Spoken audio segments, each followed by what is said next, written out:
Good morning, my friends. How are you? Did you sleep well? I didn't, because I have children and they're really annoying. I woke up at like 3:30 and then got back to sleep at 4:30. Don't know why. I just had stuff on my mind. And then Eve came through at 5, so that was a rude awakening. And yeah, just been kind of looking after them ever since. I think that's the hardest thing about being a parent is not having any sleep. Our youngest, Aoife, she's never slept more than 2 hours in one time in her whole life. She's 2.5 now. So, it's just crazy. Yeah, okay.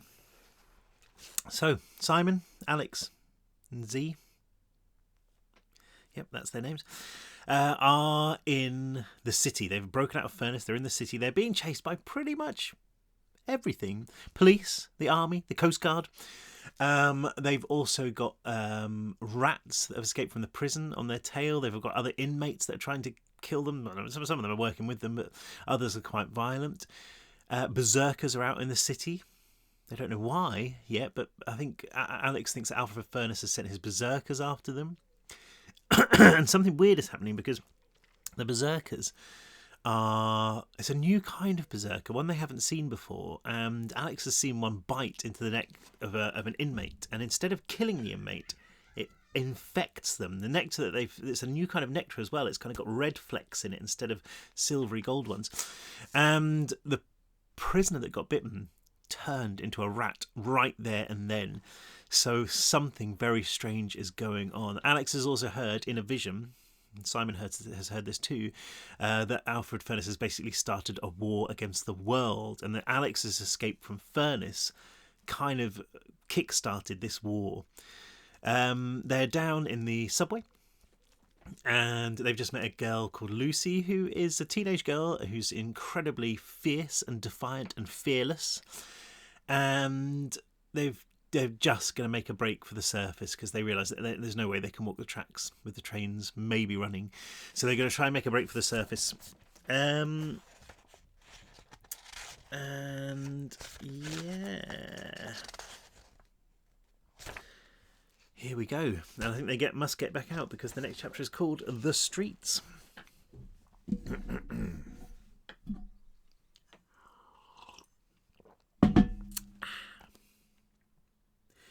It should have been a 5-minute walk to the surface, but it took us 3 times that long. We went slowly, stopping at every corner to make sure the coast was clear, pausing with our breath held each time we heard the ghost of a noise spirit down the passageways. The last thing we wanted was to walk in on a berserker midway through a meal, or to swing around a bend into a barrage of bullets from an overzealous SWAT team. At the top of the platform steps, we followed a winding trail of black blood all the way down the passage to the escalators. The dark line continued up one of the 3 moving staircases, a macabre signpost showing us the way out of Twofield Station. I stepped onto the other upward escalator, not wanting to go anywhere near the mess, even though I knew it was nectar, the same filth that was fueling my muscles and powering my heart. "Anyone know where we'll come out?" Simon asked as we travelled slowly towards the level above. "Twofields," Z said, unhelpfully. He noticed we were all looking at him and added, "It's in the financial district, I think, by the banks and all that. I've never really been around here. Sorry." "It's the cathedral, not the bank," Lucy said. I hopped off the escalator, scanning the hall ahead to see no sign of life apart from the same bloody trail. Simon followed, then Z, and Lucy was still talking as she stepped gingerly onto the tiled floor. "St. Martin's, you know. Banks are over the river, Morgan Heath and Central. Why, you thinking of robbing one?" "I told you," Z started, but he didn't get a chance to finish. I know, Lucy said, holding up her hands. "You're all innocents. You'd never dream of robbing a bank." "Well, apart from Simon," Z added, almost apologetically. "He used to rob stuff." "Gee, thanks for sharing that," Simon muttered as we set off across the hall. It was deserted here too, although there was more evidence of violence. Crimson streaks splashed up against a pillar, decorating a map of the underground. As we passed it, I couldn't help but think that it looked like the whole city was drenched in blood. It bled freely onto the floor, dripping like an open wound, which meant it was fresh. I held my finger to my lips to keep everybody quiet as we walked up a small flight of steps onto the main concourse. "Geez, Louise," Z said when the station foyer came into view. "What the hell happened here?" Twofield Station looked like it had been hit with a cruise missile. The various pillars scattered between us and the main doors had crumbled into dust, the ceiling drooping like a canvas tent. Every single bench had been overturned, and one was embedded in the glass door of a Marks and Spencer's. The strip lights in the ceiling had been daubed red, casting the entire scene in a weird, muddy glow that reminded me of the infirmary back in Furness. "Oh, God," Lucy moaned, wiping her mouth. "Oh, God, what's going on? What's wrong with you people?" Z started to defend us again, attempting to rest his hand reassuringly on Lucy's shoulder, only to have it shrugged away. I left them to it, treading carefully across the sticky tiles, through the open ticket gates, and around a corner. There was a noise here, the faintest whisper, and flickering too, like somebody was fidgeting manically in the shadows.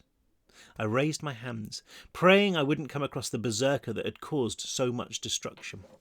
To my relief, the source of the noise and light was a television. It hung precariously off its wall mounting, a string of something red and wet drooping over the screen and looking like the only thing keeping it from toppling to the floor. The volume was almost muted, but I didn't need it.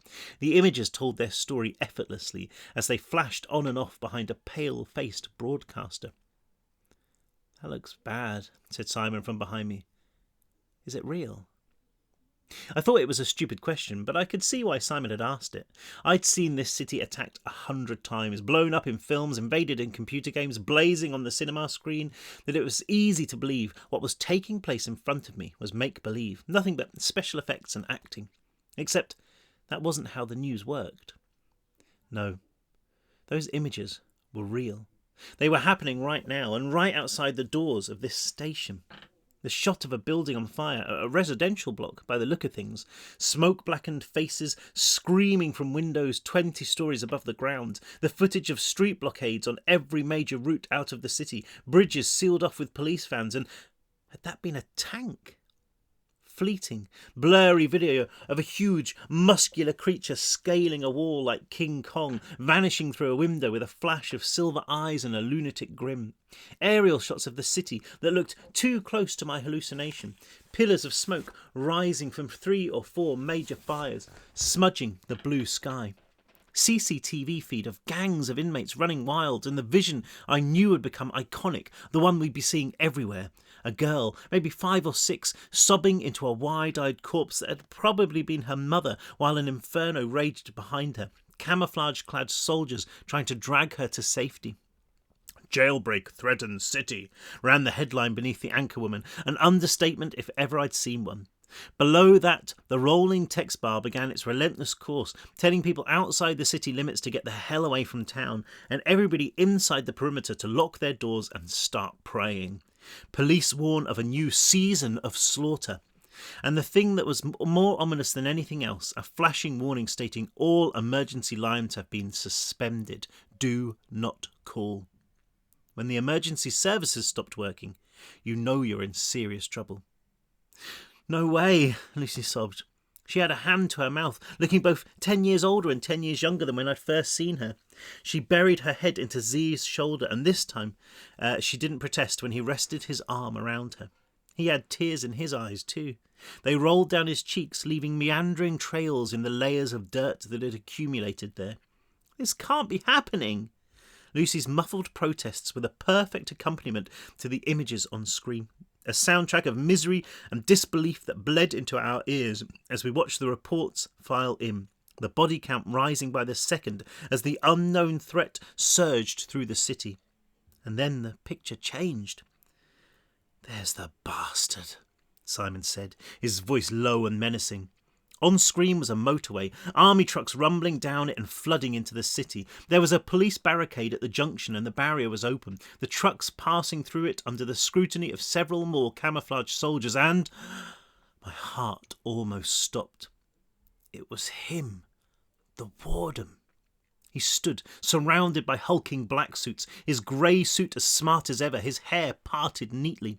There was no sign of the injuries that he'd suffered during our escape. He could have been anyone, a middle-aged man who turned up to watch the show, only even from here, halfway across the city, even as a tiny figure on a TV screen, it was clear that he radiated power. His posture made the soldiers around him hunch their backs and lower their eyes, and his leathery face, so much like a rotting mask pulled tight over a skull, seemed to dominate the entire picture. "Arrest him, you idiots!" Simon yelled. "Go on! You want to know who's behind this? He's right in front of your stupid eyes!" But the police and the soldiers showed no sign of doing so. Instead, they were talking to him, and from the looks of it, they were hanging on his every word. He waved a long, thin arm, and 3 uniformed men vanished out of shot. Running. The camera began to zoom in as more vehicles crossed the bridge, this time something that looked like a cross between a truck and a tank, its caterpillar tracks tearing up the tarmac. The warden slid closer to the edge of the screen, looking like he was about to climb right through the glass and into the station. Before I even knew what I was doing, I'd taken a couple of steps back. We may have beaten him, we may have escaped his prison, but that man still scared the crap out of me. I braced myself, studying his expression. He looked deadly serious as he addressed the men and women around him, furious even. But just before he fell out of shot, in the instant before he vanished, he turned his crooked face to the camera and smiled, a wicked glint that was gone before I could even be positive it had been there. But it had been there. It was scored into my retinas, his face like a punch doll carved in bone, flashing up in negative every time I blinked. "Come on," I said, desperate to get away. "The longer we leave it, the less likely we are to get out alive." We all turned our backs on the television and shuffled towards the exit. One last flight of steps took us up to the main doors, thrown into shadow by the smoke that billowed and blustered beyond. It was so dark out there that for one terrifying moment I imagined the entire city had been plunged beneath the ground, a chamber of solid rock growing overhead and sealing us in this tomb forever. I had to close my eyes and literally shake the image from my head, stepping from the door to see slivers of blue sky through the relentless smog. "Looks clear," said Z between coughs. I don't know how he could tell, as visibility was reduced to maybe 30 metres. The street outside was lined with cars that all looked empty. Some still had their doors open and their engines running. The buildings here were all shops and offices, and the fire was coming from one further up the road. It was engulfed, flames licking from the doors and windows as if jeering at the fact that there was nobody there to put them out. Walls exploded, raining lethal shards of glass and masonry down into the street. Several alarms were going off in shops and cars alike, rising like some demented morning chorus. I pulled my hoodie up over my mouth to keep the smoke out, but still I felt dirty fingers stretched down into my lungs. It was like being back in the incinerator in Furness Penitentiary, and I coughed so hard I thought I was going to puke. "Which way?" I wheezed. "Away from that," Z replied, pointing at the burning building. We'd taken 3 steps from the station doors when a cop sprinted out from behind an abandoned truck. He saw us straight away, raising his pistol and pointing it at us with shaking hands. It was impossible to gauge his reaction because a gas mask covered his face, only a pair of wide eyes visible beneath. I raised my hands above my head instinctively, hoping he wouldn't notice the writhing muscles and tendons in my right arm. Z and Simon lifted theirs too, but Lucy started running towards him. "Thank God!" I heard her say as she bounded across the street. The cop saw her coming and angled the weapon towards her. "Stop!" he shouted. Lucy slowed to a walk, holding her hands in front of her. "Officer, I'm not one of them. I'm innocent, a civilian. I need help." The cop flicked his eyes at us, but kept the gun pointing at Lucy. Beside me, I could feel Simon tense up. I knew that as soon as he saw a chance, he'd be across the street, fists at the ready. "I said don't move," the policeman barked at Lucy. "I'm warning you, take another step and—" He trailed off. Beneath the mask, his eyes were blinking furiously, and I thought I recognised the expression. He was in shock. "Lucy," I said, "back off. He can't help you." Lucy ignored me, taking another couple of steps towards the policeman. I could hear her pleading, asking him to take her with him to arrest us, just to get her off the streets. But he was paying no attention, looking at us like a rabbit about to get hit by a truck. I could hear muffled sounds, and I realised he was talking, a stream of words blurred by his gas mask. From here it sounded like a prayer. "Come on," Z whispered. "Let's go." We started to move down the street, keeping our steps small and slow so we wouldn't alarm the cop. He swung his weapon towards us, his mumbles ending abruptly. "I can't let you go," was all he said, his gun shaking. Lucy was crying now, holding her hands out to him, fingers clasped together. Somewhere nearby a siren welled up, barely audible over the sobs and the constant roar of the fire. And there was something else too, the patter of feet running this way, getting louder, faster, accompanied by hoarse breathing. I risked to look up the street, but I couldn't see anything past the smoke. Somebody cried out, a noise that might have been a yelp of pain or a whoop of excitement. The cop turned towards it, his eyes blinking even more furiously behind the sheen of his visor, as if by opening and closing they might erase the madness from sight. He lifted the gun, pointed it in the direction of the sounds, but there was nothing there but a wall of smoke backlit by shades of orange and red. That call came again, echoed by another, and this time there was no doubting that they were shouts of delight, like monkey screams. The cop looked at Lucy, his eyes lifting into a sad smile, a look so full of warmth and sympathy that it almost broke my heart. "I'm sorry," he said. "May God help you." Then he swung the gun up to his own head and pulled the trigger. The shot echoed between the buildings, then was engulfed by the smoke, and before the cop could hit the ground, two shapes bounded from the shroud of darkness, black eyes bloodshot, swollen, and full of rage as they tore towards us.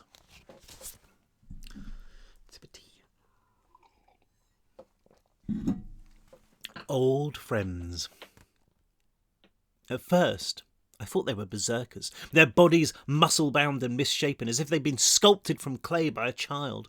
Nectar dripped from their eyes and lips, just like the kid back in the station, making them look like those weird mimes you get on street corners, face painted to look like they're crying. Only these things weren't crying. Their mouths were twisted up into grins, teeth bared and fat, black-veined tongues slopping away at the mess that dribbled down their chins.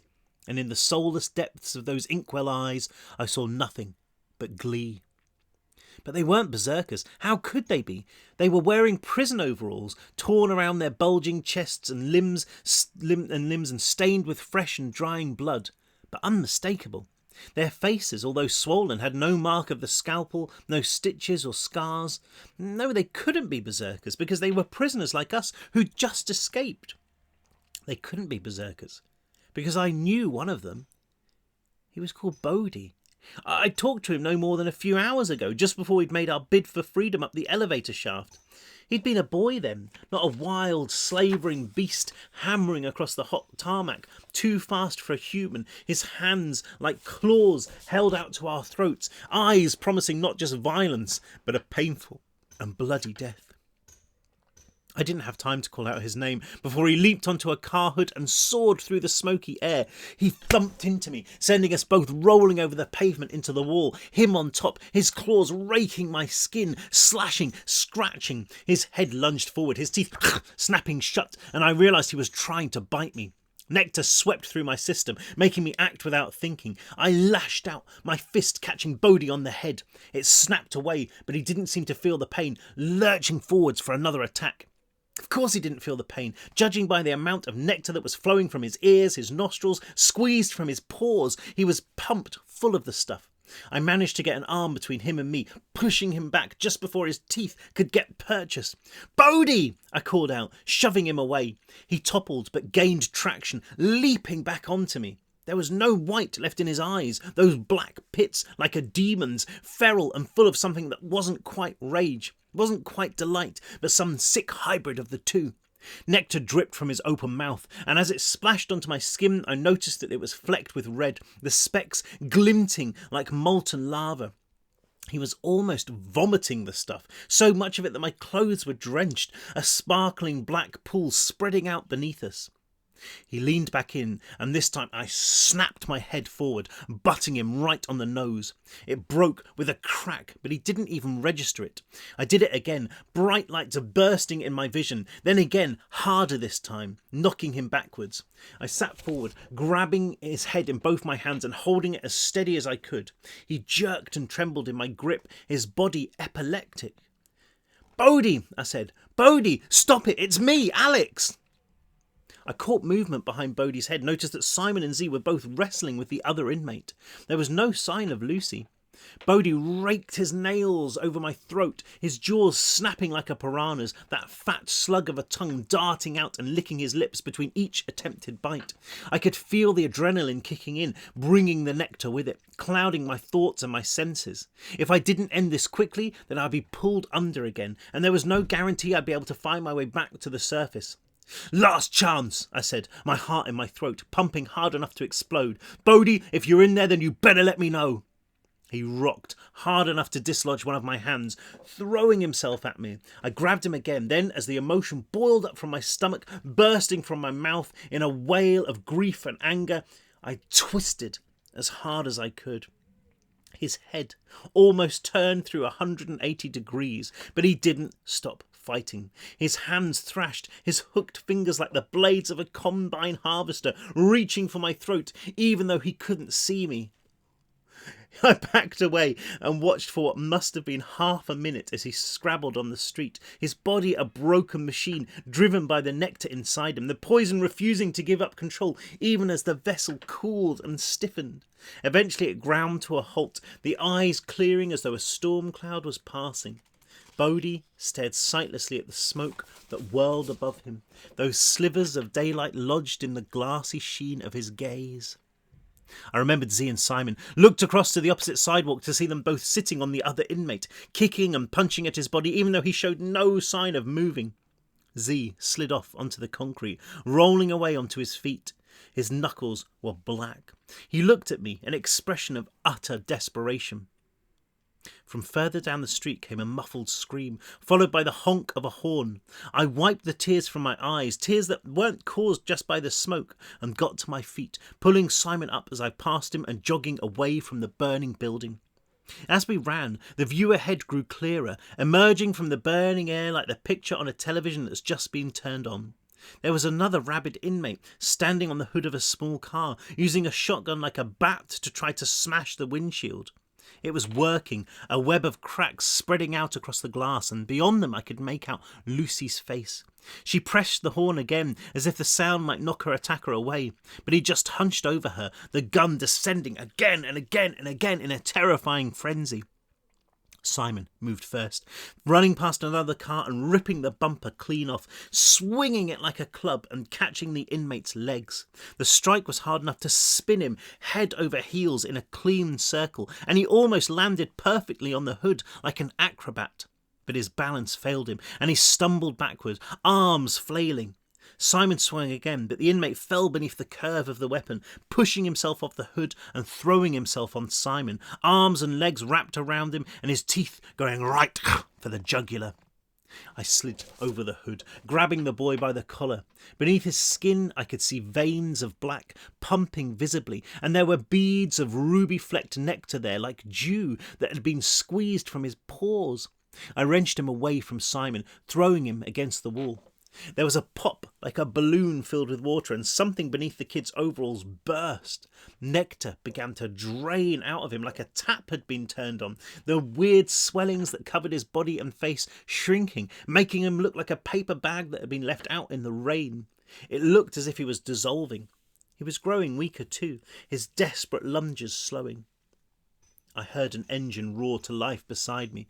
The red car's headlights blazed, and with a crunch of gears it jolted forward, accelerating fast, bouncing up onto the curb and pinning the inmate to the wall. He flopped onto the steaming hood, twitched violently, then was still. For what seemed like a long time, we stood in silence, trying to catch our breath. Then Lucy opened the car door, letting it swing out on its hinges. Broken glass tinkling from the windshield and the side windows. The airbag had deployed and she was covered in white powder, making her look like a ghost. "Is it dead?" she asked. "I'd say so," Z replied. He stepped towards the car and offered Lucy a hand. She stared at it for a moment as if she wasn't sure what it was, then grabbed it and let him help her out. Simon was leaning over the hood, prodding the dead inmate with his foot. "What the hell are they?" he asked. "They look like, well, us. Us as in me and you, Alex. Only they haven't been under the knife. That's impossible." "Full of nectar," I added. "But it's not the same nectar we had back in Furnace."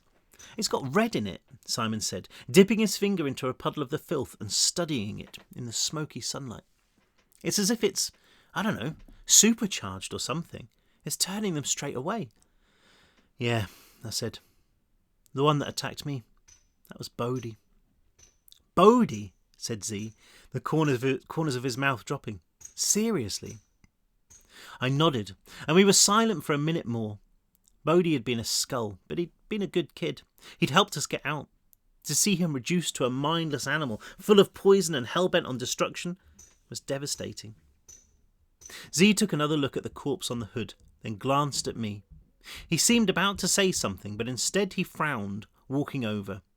"You okay?" he asked. "That bite on your neck looks nasty." I raised a hand to where the creature in the station had gripped me in its jaws. It didn't hurt. Of course it didn't, but my heart sank anyway. It was another scar that would forever remind me of what I'd been through, what I'd become. Z put his face close to mine, peering up at the wound. "I can see it," he said. "I can see the nectar in your skin." I wasn't surprised. That's what it did, prowled through your veins, plugging wounds and healing wrought flesh. But Z had obviously noticed something else. He walked to the red car, reached inside and pulled the rearview mirror free from its mount. "Look," he said, handing it to me. I took it, peering into the glass reluctantly. The wound was worse than I'd thought, and there was something more, clumps of nectar grouped around it, caked in drying saliva. I moved to clean it off, but as I did so, I thought I saw those thin trails move, edging closer to the ragged bite mark. I blinked, tried to focus, saw it again, tiny beads of red-beaded nectar defying gravity and rolling up my neck. With a grunt, I drew my sleeve across it, wiping until every last trace of the nectar had gone, then throwing the mirror to the ground. "What the hell is going on?" I asked, my skin itching at the thought of what I'd seen. "Nectar doesn't do that." Z looked down at the broken mirror, then back at the dead inmate, whose skin hung in loose folds, empty of the fluid that had swollen it. "I'm not sure," he said quietly, "but it looks like these inmates were infected by the nectar." "Infected?" said Simon, walking to Z's side. Lucy was there too, listening to the conversation with the expression of somebody who's just woken from their worst nightmare to find out it's real. "Yeah, infected," Z said. "That's why the berserker in the subway carried that kid off rather than killing him." "So it could set him loose up here, you mean? Let him infect others?" Z nodded.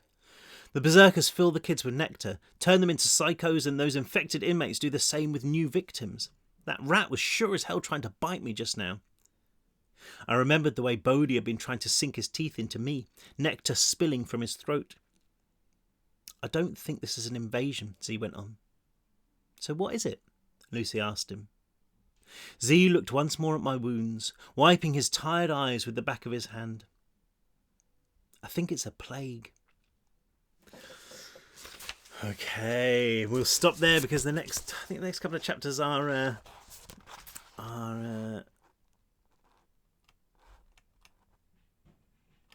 inside the church. Or maybe I'll read them all tomorrow. The next chunk is set inside St. Martin's Cathedral. I'd forgotten about all of that bit. That's really cool. I'd forgotten how gruesome and bloody this book is. Really, there's so much blood. So many people die in such a horrific way. Sorry about that. I hope you enjoyed that. I'll be back in the morning, Monday morning tomorrow. I'll be back to my usual schedule, I hope. I've got a deadline for a book on 24th 24th today? It's Thursday, so I may just stick to a couple of chapters a day just until I get this book submitted. It's called 6 Days, 6 Hours, 6 Minutes, and it's a thriller about what would happen if one day a man showed up at your door and he said, I'm going to kill you. But not now. I'm going to come back in 6 days, 6 hours, and 6 minutes, and I'm going to do it then. And if you tell anyone, then your wife and child will die. So it's all about a man who has this. He has a guy come to his door, and this guy says it to him, and he basically has to figure out what he's going to do in those 6 days, 6 hours, 6 minutes to not be killed. And that gets very gruesome as well, and very bloody. I don't know what's wrong with me. Anyway, 6 days, 6 hours, 6 minutes is available to pre-order on Amazon if you want to search for it under the name Alex Smith. All my adult thrillers under Alex Smith. Although, to be honest, the Furnace books are so much more gruesome than anything I write for adults. So, that's enough from me. I hope you have a really lovely Sunday, and I will see you in the morning. Okay, take care. Bye.